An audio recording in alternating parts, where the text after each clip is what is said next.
Yeah, I know it's kind of weird that you have to see your picture up there first, but I'm going to get your PowerPoint up there too.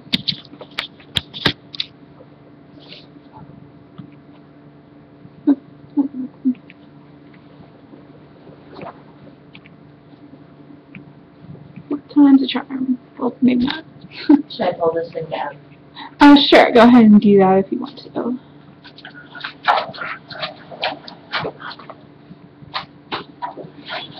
Here.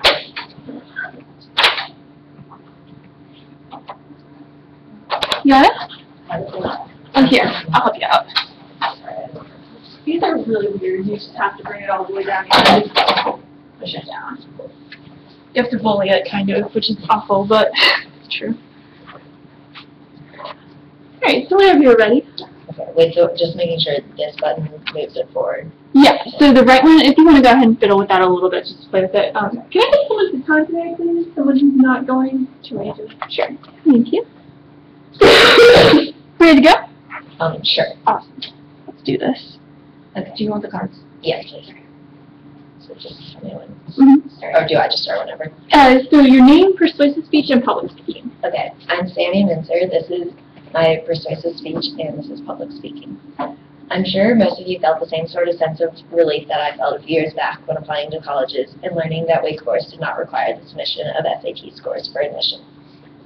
The Gaokao standardized tests in China are sort of like SATs, but extreme versions. According to Knowlton, in an article published in 2014, about 9.8 million Chinese students each year take these exams. That's about 42.6 times the size of the Winston-Salem population. According to Wong, in 2012, these tests are the only criterion for determining whether or not these kids go to college, what college they'll attend, and therefore their future. So there's a lot of weight put on these tests. The Gaokao tests in China have led to many serious problems, such as stress-related issues and also too much focus on rote memorization while ignoring critical thinking. However, these problems can be solved by the government establishing a system of cultural reforms and also a system of community colleges. There are two main. Whenever we think about standardized tests, we often think of the many issues associated with it, but today I'm going to focus in on two major problems with the Gaokao exams in China. The first major problem is stress. There's something called an overactive stress response, which is good in the short term for flight or fight responses, but long-term activation can lead to serious health issues, according to the National Institute of Health in 2012, such as depression, obesity, cancer, and heart disease. According to Martin in 2012, too much stress can diminish creativity and inhibit performance. This high stress that this test causes leads Chinese students to look to other options, such as going abroad to schools, therefore taking places in schools that could be taken by American students, for example. Another issue, according to Roberts in 2012, is the serious pressure sometimes leads students to have an inability to cope with the pressure, and therefore they commit suicide. As you can see in this chart, coming from an article called Preventing Suicide, Asia has by far the highest suicide rate, and that has a lot to do with this exam-oriented education system.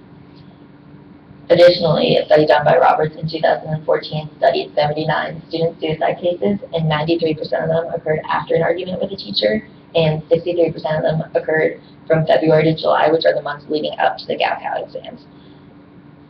Another major issue is rote memorization, which is defined by Concordia Online Education in 2012 as the memorization of information based on repetition. This is really problematic because cramming all this information into their heads diminishes creative thought and individual thought, and they lack the critical thinking skills that are looked for in the job market. They also, from all this learning, they go to school, according to Roberts, from 5:30 a.m. to 9:30 p.m. on a typical day, so they burn out by the time they enter the job market, as opposed to U.S. students who are ready to enter the work field. Another issue is the lack of transferable skills. These over 1 million children, according to Westerberg in 2012, could not obtain jobs after graduation, and that's because, according to Ziz and Ogbolo, in 2012, the skills that these students had from all this memorization did not match the skills that the job force was looking for with creativity and critical thinking. Exam-oriented education system kills creativity and diminishes individual thought. With all of these grave consequences of such high importance being placed on these Gaokao exams, we must find a feasible solution to alleviate all of the problems that it causes. My best fit solution that I see is that the government should promote cultural reforms, which in turn will promote a sense of social mobility and also establish a system of community colleges. First of all, with the reforms, I think we should start young and start with daycare for rural children who would not have been given an early education. So they're a little bit unequal than more privileged kids, according to Sue Quinn in 2014. And as you can see from this graph from the Iowa Democratic Party in 2015, children who attend preschool fare way better in later life. So this would give all children an equal opportunity to do well in the marketing world. Also, vocational training to promote marketing skills for the rural poor would be very beneficial because they wouldn't have to memorize for these exams, but they could just have real-world knowledge and skills. Community colleges are also key to this equation for success. There's limited space in the colleges as it is, so establishing more colleges would just be great, but especially community colleges that aren't based on Gaokao test scores. So it would allow more students to go to college and less competition and stress. Also, United States students would have the ability to go to school in China instead of just the Chinese students coming to the United States. So it would be a more integrated school system. People may counter this by saying, how can we change an entire culture? However, everything starts with small steps. So I think if we take the initiative steps and start by building community colleges and then changing the public perception, making them aware of the long-term benefits of this plan, and through social media, I think we can really make a change in the public perception. An example of how this happened was with online dating in the United States. At first it was perceived as something that was frowned upon, but now, as you can see from this chart from the Pew Research Center in 2013, public opinions of online dating have changed tremendously. According to New York Daily News, in 2013, now over 1/3 of U.S. marriages start with online dating. So clearly public perception has changed, and it's possible to change the public perception. While many solutions have failed to reform the Gaokao in China, I think that this two-part solution of establishing cultural reforms and establishing community colleges will be very impactful.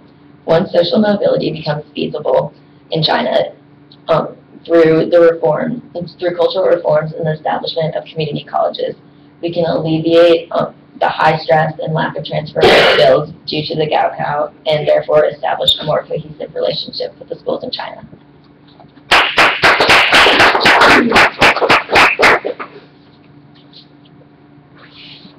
All right. Did I make it under 6:40? Mm-hmm. 6:37.